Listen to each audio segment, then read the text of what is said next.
Precandidatos Elecciones Generales 2026. Elige informado. Precandidatos Elecciones Generales 2026. El poder en tus manos. Informado. El poder en tus manos. Precandidatos Elecciones Generales 2026. Elige informado. Son las 8:39 y en nuestra dedicación a los temas que tienen que ver con la campaña electoral hemos invitado al ex congresista Víctor Andrés García Belaúnde, que es uno de los postulantes a la candidatura presidencial por Acción Popular, que es su partido desde hace más de 50 años. El señor García Belaúnde fue en su momento secretario del Consejo de Ministros bajo la segunda presidencia de Fernando Belaúnde Terry, de Acción Popular, naturalmente, y ha sido también candidato presidencial en el pasado, ¿no? De la misma manera que dirigente de su partido. Elegido la primera vez creo que por Cañete y en las últimas veces por Lima Provincia. Quisiera que nos diga, por favor, cómo percibe usted que está iniciándose esta campaña, marcada sobre todo por un número sin precedentes de precandidatos presidenciales y de partidos. Buenos días, un placer estar acá con Ávila y contigo, Fernando. Como decía, que le escuché el otro día a Alfredo Torres de Ipso Apoyo, decía que esta es una campaña de 40 candidatos, 40 fórmulas presidenciales y de 4 meses. 40 candidatos en 4 meses. O sea, los candidatos poco conocidos seguirán siendo poco conocidos. O sea, va a ser una campaña de candidatos conocidos o de partidos conocidos. Claro, no les va a dar tiempo de darse a conocer. O sea, si hubiera 2 o 3, sí, pero con 40... los que no son conocidos no van a recuperar o ese espacio que no tienen en 4 meses. Eso es imposible. Así que yo creo que esto se va a reducir a 6 o 7 personas o 6 o 7 candidatos y ahí se va a quedar todo. El resto, a mi modo de ver, se van a quedar en el rubro de otros, ¿no? Pero no es la experiencia de Belmont como alcalde ni de Fujimori como presidente. Claro, ¿no? pero es que eran otras circunstancias totalmente diferentes y no había 40 candidatos. Otras circunstancias. En el caso de Belmont Belmont era el hermanón, era muy conocido, era un artista de la televisión, un actor de la televisión, y además había 2 o 3 fuerzas políticas que se enfrentaban a él. Él tenía más un espacio de televisión. Y en el caso de Fujimori fue un poco el rechazo a Vargas Llosa, que se le hizo el APRA, Alan García. Decía pues que él no ponía presidentes, pero sí podía impedir que otros lleguen. Entonces la campaña del APRA fue feroz contra Vargas Llosa y dio resultados, evidentemente. ¿Podríamos hacer una suerte de paralelo, digamos, no necesariamente, claro, en los temas que afectan al país, porque estos han cambiado, pero sí en la medida en que hay un rechazo y una desafección política importante y que hay nuevamente las ganas de que aparezca alguien de pronto distinto, nuevamente que se vayan todos, que en su momento favoreció a Alberto Fujimori? Sí, eso puede pasar, evidentemente. La gente está harta del Estado, está harta de los poderes del Estado, de todos, ahí no hay excepciones. Antiguamente, el Congreso tenía mala reputación, mala aceptación, pero había mejor aceptación de la policía, de la justicia, de los fiscales. Hoy día todos están casi al mismo nivel. Entonces eso ha cambiado mucho. Pero yo creo que ahí en el caso de esta fecha, he visto las encuestas y la gente quiere, sí, una persona que cambie las cosas, pero subraya que quiere gente de experiencia. El Estado es muy complicado, el gobierno y el Estado es muy complicado para dejarlo en manos de gente improvisada, de teóricos. Hoy día veo un montón de candidatos que salen a hablar maravillas de lo que se debe hacer, pero en su vida han hecho nada. Entonces, yo creo que la gente va a buscar experiencia, ¿no? Conducta, ética, trayectoria y sobre todo experiencia. ¿Cuándo decide? Acción Popular el 30 de noviembre próximo va a elegir a sus delegados y el 7 de diciembre se va a elegir al candidato a la presidencia que represente al partido de los 6 candidatos que existen en este momento. ¿Cuántos delegados van a votar para elegir a ese candidato único? 75 delegados, que representan a todo el país. Entre los candidatos está el presidente del partido, Julio Chávez. Exactamente, así es. es un poco difícil quizás ser neutro y ser al mismo tiempo candidato, ¿no? Sí, es un poco difícil. En realidad, lo que se ha debido hacer en el pasado, que se propuso pero nunca se aprobó, es que los cargos directivos del partido no postulen a las elecciones siguientes, ¿no? Próximas. Pero eso nunca se aprobó finalmente, ¿no? Así que él está habilitado totalmente para ser candidato. Ahora, ¿cómo va a hacer Acción Popular para recuperar de alguna manera una imagen que también se ha visto afectada por los problemas de la bancada en el Parlamento? Las denuncias contra este grupo denominado el Grupo de los Niños, la separación de la bancada, renuncias, en fin.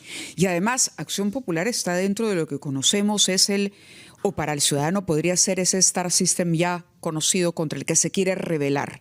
¿Cómo hacer que haya una renovación de cara, digamos, a una nueva imagen, rescatando algún valor tradicional que puede haber quedado en la memoria colectiva? Bueno, yo diría que no podemos, por esta desastrosa actuación de los niños dentro de la bancada de Acción Popular, no podemos de ninguna manera tachar la obra inmensa y la presencia y la conducta y la historia de Acción Popular de sus 70 años, de sus 3 gobiernos, de sus líderes históricos, Belaúnde, Paniagua, etcétera, que han dejado mucha obra y un gran ejemplo dentro y fuera del Perú. Víctor Andrés, permítame la interrupción, pero hay un problema con la memoria. Es decir, si uno analiza la composición del electorado ahora y uno ve dónde está, digamos, la fuerza del elector, es una fuerza joven la que va a decidir. Justamente por eso no está en la memoria el tema de la hiperinflación, incluso lo grave que fue enfrentar al terrorismo en su momento. Son temas que de repente no están en el radar porque quienes van a votar no han vivido necesariamente estas experiencias traumáticas y por lo tanto tampoco conocen la historia de Acción Popular, sino el desempeño reciente de los partidos en el Parlamento.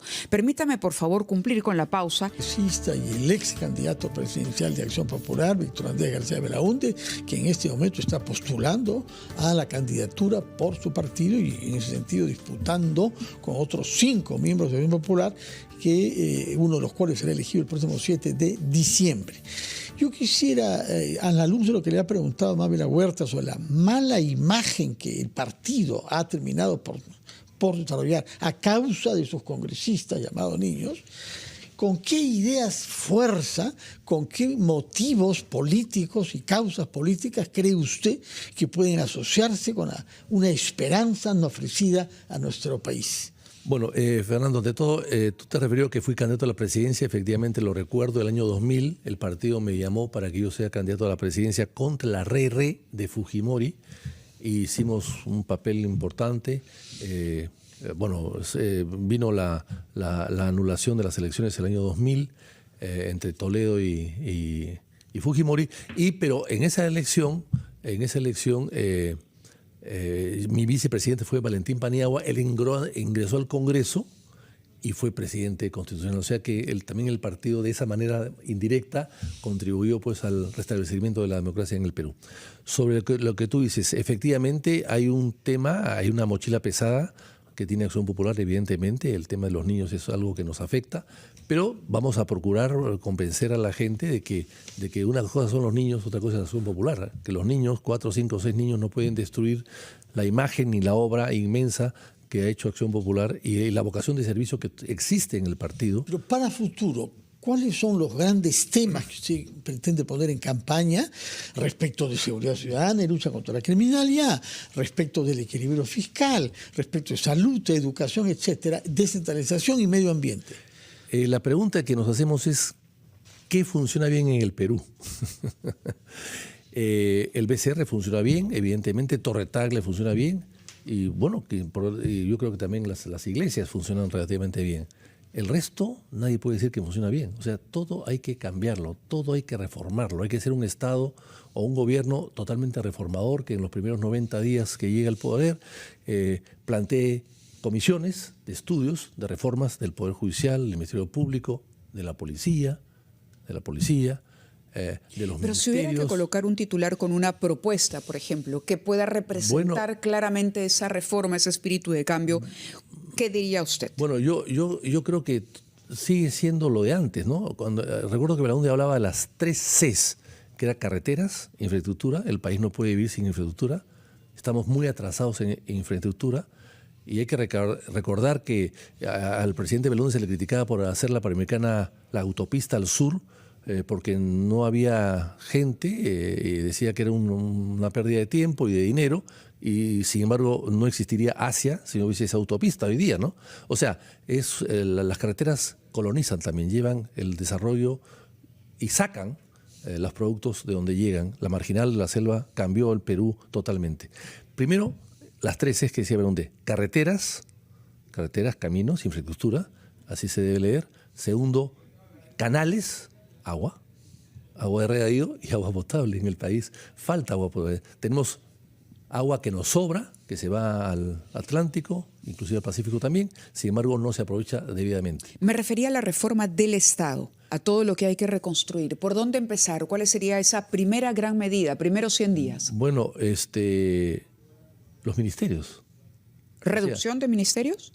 ¿Fusión de ministerios? Sí, hay que fusionar. Yo creo que 19 ministerios es demasiado. Hay que recordar que en época pasadas, hasta el año 80, 85, había 12 ministerios, 3 eran de la Fuerza Armada. Guerra, Marina y Aviación. Hoy día hay 19 y hay uno solo de la Fuerza Armada. O sea, hay una sobrepoblación de la burocracia. La burocracia ha crecido mucho más que el crecimiento del país mismo. Así que yo creo que es una reforma total. No es que vayas a despedir gente en absoluto, simplemente colocarla en el lugar que deben estar. Tenemos un Estado que es espectador. Tenemos un Estado que está demasiado presente en algunas cosas y demasiado ausente en otras cosas. El Estado tiene que ser un Estado que no puede ser espectador, tiene que ser un Estado que baje a la cancha, que sea el árbitro y que evite cómo un equipo se come al otro, como el grande se come al chico, y que pueda poner sanciones. O sea, un Estado árbitro, no jugador ni espectador, un Estado árbitro. Y eso es lo que queremos hacer. Respecto de lo que más preocupa a los peruanos hoy, que es la inseguridad ciudadana y la criminalidad, ¿qué idea fuerte propone usted? Yo he escuchado constantemente a todos hablar lo mismo, con unos matices más, unos matices menos. Y hay que recordar que la señora Boluarte tuvo 8 ministros del Interior, 6 eran policías, generales de la policía, y 2 eran abogados de policías. Y la inseguridad no mejoró, empeoró. Entonces yo creo que hay que cambiar las cosas totalmente, ¿no? Hay que volver un poco a crear organismos autónomos. Por ejemplo, un cuerpo de inteligencia nacional. Un cuerpo de inteligencia nacional que se dedique solamente a investigar. Eso para mí es fundamental. Que no dependa de la policía necesariamente, porque si no, todo se contamina. Tiene que ser una cosa independiente, afuera. Y después crear una especie de policía, como había antes, una especie de guardia republicana que pueda depender de la Fuerza Armada para que cuide nuestras fronteras. O sea, necesitamos gente que esté en el campo y que no esté en el escritorio. El Ministerio de Interior hay que hacer un Ministerio de Gobierno y Policía, un ministerio donde los civiles manejen el ministerio y los policías estén haciendo su labor de resguardo de la ciudadanía. De acuerdo. Permíteme preguntarle algo que tiene que ver con su aspecto de empresario, que usted es un empresario, no ha ganado su dinero en la política, sino en la actividad. Y quisiera conocer su opinión sobre lo que ha venido sucediendo con los peajes en Lima y el caso particular de Rutas de Lima, desde el punto de vista jurídico y desde el punto de vista de la seguridad jurídica de los contratos y de los arbitrajes que hemos tenido ya y que se nos viene. ¿Cómo ve usted toda esta situación? A ver, como empresario me preocupa mucho la SUNAT,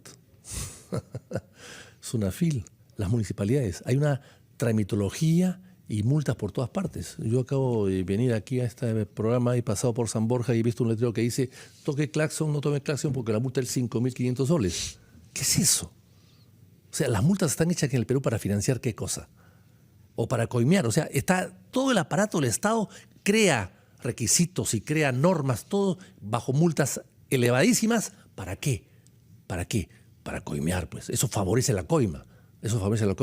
A un kiosquero de la esquina que vende 1.000 soles mensuales, no presenta su balance a los 30 días, se demora 2 días en presentarlo y le coloca una multa de 5.500 soles y vende 1.000 soles al mes. O sea, estamos en un mundo al revés, totalmente al revés. Entonces, yo creo que hay que desmontar esta tramitología que le hace daño a todos. Las municipalidades te cobran ahora los extorsionadores y te cobra la SUNAFIL, te cae todos los días, la SUNAT. ¿Y cómo aplica usted esa reflexión al tema de los peajes en Lima? Yo creo que el tema de los peajes, hay que recordar que hay una ley que yo saqué y veo que recién la están publicando algunos que están, la 15771 del Belaún del año 65. Es una ley que no se ha respetado, que Proinversión no la ha respetado, que te habla de carreteras previas para luego hacer un peaje. O sea, no habla la palabra alterna o alternativa, pero sí se entiende, leyendo la ley, que tú no puedes crear peajes sobre la carretera que ya existe, sino sobre una nueva para ganar velocidad y seguridad. Bueno, eso no se ha respetado. Y Proinversión no la ha respetado. Y la ley está vigente todavía. Y fue del año 65. 65. Y eso con la culpa la tiene Proinversión. Sobre el tema actual, bueno, yo creo que hay que negociar. Lo que pasa es que no hay ánimo de negociación de la Municipalidad de Lima. Yo creo que hay que negociar. En teoría, tienen la razón en muchas cosas. Son peajes que han nacido de la corrupción. Yo los he condenado siempre. Y que le dan al Estado o a la municipalidad la miseria de 4%. 4%. Pero también me preocupa que renueven por 30 años más una concesión en Matarani, al sur, automáticamente, sin concurso. Eso también me preocupa. Y para que inviertan 700 millones en 30 años, o sea, 20 millones por año, no es nada. Y si se somete eso a un concurso público, se puede lograr no que inviertan 700, sino 1.500 de repente. O sea, ese tipo de cosas hay que corregirlas totalmente. Y finalmente me llama la atención... Guárdenos lo último para el final, después de la pausa. Por favor, son las 9 en punto. Y como ha puesto mucho énfasis en este tema, veremos con mucho interés lo que nos dice después de la pausa. Precandidatos Elecciones Generales 2026. Elige informado. Elige informado. El poder en tus manos. El poder en tus manos. Son ya las 9:06 de la mañana y continuamos conversando con Víctor Andrés García Belaúnde a propósito de su precandidatura a la presidencia de la República por Acción Popular y los retos del partido para rescatar de pronto la historia, el aporte histórico de Acción Popular en la política peruana. Y también hacer una serie de cambios, que es lo que ha propuesto, unas reformas en el Estado, como por ejemplo reducir la burocracia, ¿no? Y tratar de que el Estado sea mucho más eficiente con una menor cantidad de ministerios, entre otras cosas. Pero hay varios temas, creo que Fernando había dejado un tema planteado. Yo le quiero sumar otro por si acaso para que lo vaya anotando, el tema de la inseguridad, que es hoy por hoy un asunto prioritario cuando se le exige realmente al Estado una mano firme y decisión política, y se han promulgado una serie de normas en el Congreso que parecen haber ido en contra justamente de esa lucha. Sí, bueno, en el caso de seguridad todos han dicho muchas cosas, todos tienen la solución, pero la solución no es de la noche a la mañana, es una cosa complicada y difícil. Primero, hay que reformar las escuelas de policía, hay que formar mejor a los policías. Segundo, hay que darle algún tipo de facilidades a la policía, las vías policiales, que antes había en un determinado momento, como había la vía militar. Hay vías policiales para que el policía no viva dentro de un ambiente donde puede haber delincuencia en todas partes. O sea, ¿no? Que viva en un barrio donde pueda desarrollarse él sin contaminación, sin contacto alguno con la delincuencia. En tercer lugar, priorizar los gastos. Hemos visto cómo se gasta 17 millones de soles en autos para los altos jefes, pero sin embargo no hay dinero para comprar patrulleros. Hay 1.400 comisarías en el Perú, 950 están en estado ruinoso. Hace poco se ha caído un techo de una de ellas. Hay 500 comisarías sin agua. Hay 100 comisarías sin luz, 90 comisarías sin desagüe. Entonces... ese sector, ese presupuesto necesita una prioridad, y las prioridades no las pueden poner los propios interesados, tiene que venir de fuera, de una administración gerencial importante, objetiva, independiente, que pueda hacer las cosas bien. Porque claro, si un capitán está a cargo de la logística, pero viene un general y le dice lo contrario, pues hará lo contrario. Entonces, todas esas medidas que usted ha mencionado son de mediano y largo plazo, sobre todo la formación en las escuelas. Pero hay temas urgentes ahora sobre los que yo quisiera conocer su opinión. ¿El estado de emergencia en Callao sirve o no sirve? 1. 2. El prohibir que se desplacen en motos dos personas, ¿sirve o no sirve? Y se lo pregunto tanto más que yo sé que usted conoce bien Trujillo, que es una ciudad en la que mucho lo que ha venido después a Lima y a otras ciudades existía ya desde hace 20 años. ¿Qué se ha hecho de bien en Trujillo y qué se ha dejado de hacer? Bueno, son medidas paliativas que pueden servir, pero no creo que sean definitivas. Sobre Trujillo, yo hablé con el congresista que fue general de la policía. Lidio Espinosa. No, que estuvo en Trujillo. ¿Reboredo? Salazar, ¿no? Ah, perdón. Octavio Salazar. Jefe de la policía. Jefe de la policía y que hizo una gran labor en Trujillo y que la gente lo recuerda mucho. Cuando estaba en el Congreso yo le pregunté al general, le dije que era congresista, él en ese momento ya acaba de fallecer hace poco tiempo, le pregunté, ¿cuál fue tu éxito para tener tanto éxito en Trujillo y poder haber logrado cierta paz, tranquilidad y seguridad en la ciudad? ¿Cuál fue tu éxito? Y me dijo lo siguiente: yo salía en las mañanas a hacer mis redadas y mis intervenciones sin avisarle a nadie. En el auto camino al sitio recién avisaba a dónde íbamos. Ese fue mi éxito. Bueno, eso me lo dijo hace algunos años atrás y eso es hoy día peor. O sea, la filtración de las bandas delincuenciales en la policía parecería que ha aumentado, no ha disminuido. Entonces, hay un tema de corrupción dentro de las fuerzas policiales que hay que atacar rápidamente, porque eso es fundamental. Mientras haya corrupción, no tendrá nada éxito en el Perú. Cualquier reforma que tú puedas hacer, si hay corrupción, se va a frustrar, se va a fracasar en ese intento. Yo creo que eso hay que cambiarlo.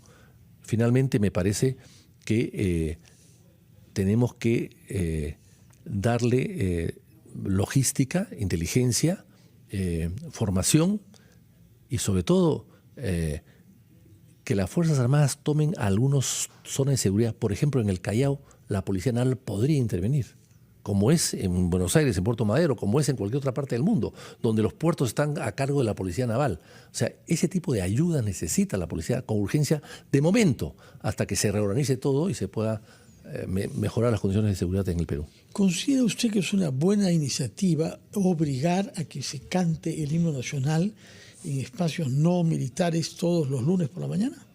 No, yo creo que es una buena intención, pero me parece que no ayuda en nada eso, ¿no? Sino más bien puede generar un rechazo inclusive, ¿no? El amor a la patria está por encima de cualquier cosa y está en la educación constante y permanente y en los símbolos patrios y en la rendición que hacemos a nuestros héroes y a nuestros fundadores de la patria, pero me parece que ese tipo de cosas no tienen ningún sentido. Y con como relación también, a las... también se ha aumentado los días de fiesta.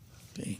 Los feriados. Los feriados, que es una cosa absurda. En el Perú hay 16 feriados, más 30 días de vacaciones, hay 46 días al año que no trabajas. O sea, yo creo que ahí también por poner a la FAP, por poner a cualquier momento vas a leer un día feriado para los bomberos, para un héroe de los bomberos o un héroe de la policía también. O sea, yo creo que los recuerdos no tienen que ser festivos necesariamente, ¿no? Los grandes recuerdos.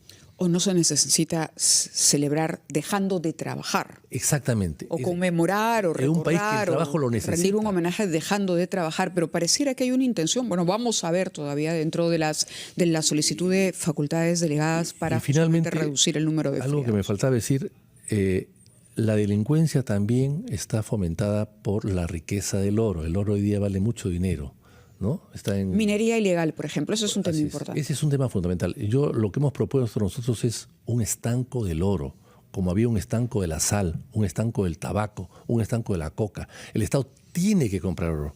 El oro sobra, pero el Estado está de espaldas y ve todo y no hace nada. Hay que recordar que hace 15 años yo tuve un debate... ¿Coincide ahí con la propuesta de Rafael López Aliaga? ¿Cuál es la propuesta de López Aliaga? No la conozco. Justamente que el Estado compre el oro. Ah, bueno, perdón, yo lo vengo diciendo hace 15 años. Me alegro que López Aliaga me siga, ¿no? también me está siguiendo en el tema de la usura, porque dijo que ningún político había hablado sobre usura y yo le presenté un proyecto de ley de hace 16 años combatiendo la usura. Así que veo que me está guaqueando en buena hora. En el tema de la minería ilegal o en el reordenamiento minero hay un problema de informalidad, ¿no? De un reinfo extendido que ha servido de licencia o de camuflaje para que la minería ilegal avance en el país. ¿Qué hacer con reinfo? Bueno, yo Reinfo de momento no lo renovaría, ¿no? Vería otras soluciones. De aquí a diciembre el tiempo es corto, pero hay que buscar otras soluciones. Volviendo al tema del oro, fíjese. Hace 15 años yo le pregunté al señor Julio Velarde cuánto reserva de oro tenemos en el Banco Central de Reserva. Me dijo el 4%. En ese momento, hace 15 años, la onza de oro estaba en $800. Hoy está en 4.300. Miren lo que ha pasado. Hoy día, después de 15 años, seguimos teniendo 4% de reserva en oro y el resto es en moneda. Y ahí me hace recordar aquí a JP Morgan que decía, la verdadera reserva es oro, las monedas son papeles. Señor García Belaúnde, una última pregunta, por favor, robando un poquito de tiempo. ¿Cómo resolvería el problema planteado por el asilo concedido por México a la ex primera ministra Betsy Chávez? Y el tema del salvoconducto, naturalmente. Bueno, yo creo que ahí es inevitable un salvoconducto, ¿no? Con el dolor de mi corazón lo digo, pero es así, ¿no? Hay normas internacionales que el Perú ha cumplido y que no debe dejar de cumplir. Demorarse quizás, estudiar quizás, consultarlo quizás, pero veo que es inevitable un salvoconducto. Ahí están las normas legales, constitucionales e internacionales que existen. Ahora, la rotura de relaciones es otro tema que no hay que mezclar. Se rompen relaciones por la falta de respeto y la injerencia de los dos últimos gobiernos de México en el Perú. Hay que recordar que nos han ofendido varias veces. Una de ellas, no nos quisieron entregar la presidencia que nos correspondía del Pacífico. Y no lo hicieron. Tuvo que Chile meterse ahí y ayudarnos. O sea, eso es inaceptable. Así que la ruptura me parece bien. Y el asilo, bueno, lamentablemente nos hemos descuidado. Hemos permitido que se asile, sabía que esto iba a pasar, no se tomaron las precauciones y ahora pues algún momento tendremos que darle el salvoconducto. No veo cómo se puede impedir hacer eso. Muy bien, señor García Belaúnde, gracias por su presencia y por contestar a todas las preguntas que usted ha formulado. Veremos qué es lo que los correligionarios dicen, aquellos 70 y tantos que tendrán que designar entre los 6 candidatos quién representará en la elección presidencial al partido más antiguo que tiene representación parlamentaria. Muchas gracias, señor García Belaúnde.